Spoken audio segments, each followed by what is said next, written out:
Et maintenant, je passe la parole à professeur Dikran Kouimjian. Les titres sont en anglais, moi je sais parler en français, ok? Bon, vous avez deviné, si vous ne connaissez pas anglais, par l'image même. Et j'essaie de discuter un peu encore cette question de publication des livres qu'on voyait. L'idée, c'est le passage de manuscrit jusqu'au imprimé. Un aspect des capitalistes qui est primordial, je pense, dans cette histoire. Vous avez... Oui, ok. Non? Oui. Vous avez ici le premier livre publié en arménien, 1512, à Venise. D'accord, je commence à Venise, parce que ce n'est pas Méritariste, mais c'est Venise. Et ça indique que dès le début de l'imprimerie, ça c'est déjà 50 ou 60 ans après le premier livre de Gutenberg, et les Arméniens en présence et un intérêt dans l'imprimerie qui n'est pas toujours le cas avec les pays du Moyen-Orient. C'est le premier livre publié par un certain Hagop Merabard, un homme tout à fait mystérieux, on ne sait rien du tout sur son biographie, mais il a fait une publication après 5 livres, et ça c'est une sorte de base déracinée. Il n'y a pas une suite.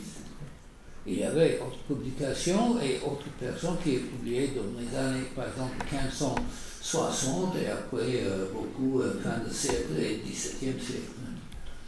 Et dès le premier moment, ils sont des livres tout plus ou moins religieux, mais aussi scientifiques. Vous voyez, il y a un intérêt dans l'impression imprimée et la manière avec on produit un livre, comment on fait un livre, comment on fait une page de titre par exemple, parce que avant c'était un manuscrit n'est pas formellement parlant une page de titre. Il y a une première page, mais la première page c'est déjà un texte, où il y a une sorte de page vide avec le nom de l'œuvre qui est dans le manuscrit.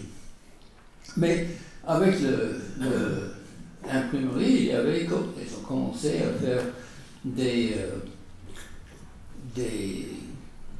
typographies, mise en page imprimée qui est d'abord copie du manuscrit, mais après libérer le manuscrit sur une autre forme. Et vous voyez donc le dette qui a les premiers imprimeurs arméniens, bien sûr, la tradition à Venise et autres villes dans le XVIe siècle. Et par exemple, vous voyez ici des marques d'éditeurs au fin du livre, cette sorte de globe avec une croix dedans, qui est tout à fait attaché à la tradition européenne. Vous voyez le côté gauche pour moi, j'espère que c'est gauche pour toi, cette géométrique forme, et vous voyez, il y a ici toute une série des différentes langues, les différents éditeurs non arméniens, qui ont utilisé un forme tout à fait semblable, toujours avec une croix quelque part dans le truc. Et aussi, ils ont suivi la tradition pour la page de titre des livres de Renaissance, post-Renaissance, où il y a cette grande élaboration avec les colons, avec les motifs antiques pour les premières pages, les premières 2 pages.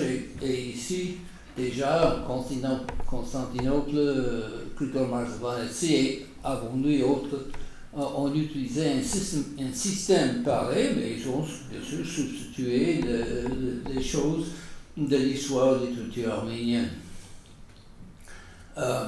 Par exemple, le Traismaburg de 1930 à Constantinople est un parfait exemple de comment ils ont réussi à copier la méthode d'impression à ce moment. Bon. Il y avait différents types de pages de titres, comme vous voyez ici, quoi, différentes, de 1669 jusqu'au 709.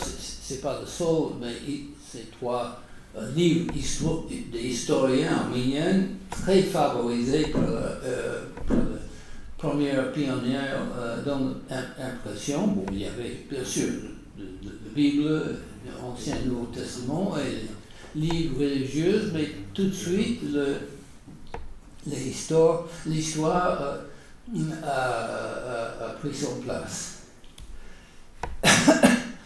Les pages de titres, comme je dis, changent, imitant différents courants dans la typographie européenne, comme vous voyez, 1727, et encore, le guitariste a commencé à faire ça. Cette idée de typographie, de publier un livre parfait à la main, a passé avec des occurrences très étranges. Par exemple, voyez-vous ici, côté gauche, mon gauche, il y a un manuscrit. C'est un manuscrit écrit par main qui imite exactement un titre de page d'un imprimé. Voyez-vous, c'est un manuscrit. Voyez-vous. Comment cette idée, les Arméniens étaient déjà 200 ans publiés des imprimés, des livres imprimés. Mais ici, voyez-vous, à Venise, un moine a fait page de titre tout à fait une imitation de choses. C'est ici à gauche encore. Mais à fur et à mesure, ils ont commencé avec une sorte de finesse et une sorte de, comment je peux dire, une sorte d'élégance dans la typographie. À Venise, vous voyez déjà comment une page de titre comme ça, avec deux couleurs, rouge et noir, mais aussi avec les petites vignettes qu'on voit en bas. Et quand on arrive au milieu du siècle, chez les maquetaristes, le fameux dictionnaire de Abel Makita était imprimé, et vous voyez cette page de titre si pleine d'informations, où maintenant on ne fait pas ça exactement. On a une page de titre derrière, une page de titre un peu de ça, de temps en temps troisième page, mais là ils ont mis tout là-bas et c'était comme ça. Je passe assez rapidement parce que j'ai 10 minutes, j'ai entendu. Encore un dictionnaire qui a vraiment... Il était un monument et voyez-vous, d'exprimer cette idée par les maquetaristes que c'était un monument, ils ont fait une page de titre comme un monument. C'est exactement comme un monument. Et il y avait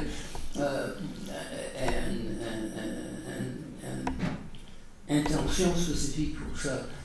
Le volume lui-même, ce fameux dictionnaire, du volume, était rempli de gravures et rempli des idées d'histoire arménienne. Vous voyez à côté gauche le grand patriarche et les grandes figures religieuses arméniennes, mais en même temps il y avait beaucoup, on peut dire, thèmes ou motifs non religieux, laïques. Par exemple, le carte. Ils étaient fabuleux dans la cartographie des maquetaristes. Ils étaient des pionniers, ils ont fait beaucoup. Et ça c'est voilà. Bon, c'est-à-dire, il y avait, comment je peux exprimer, il y avait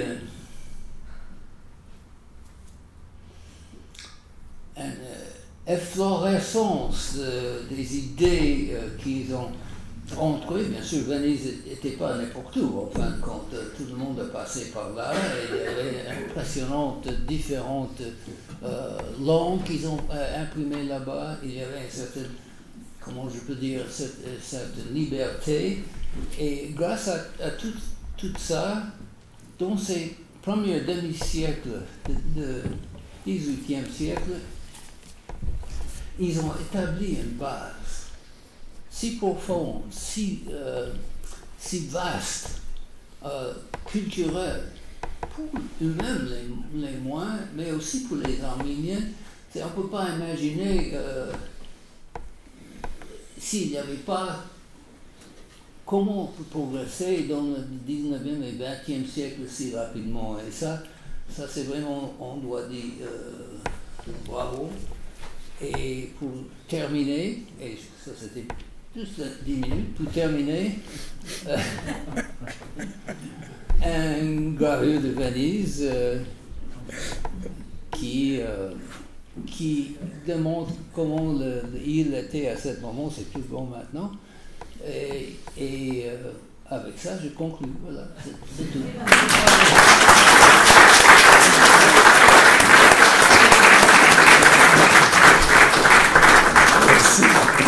Merci Dikran.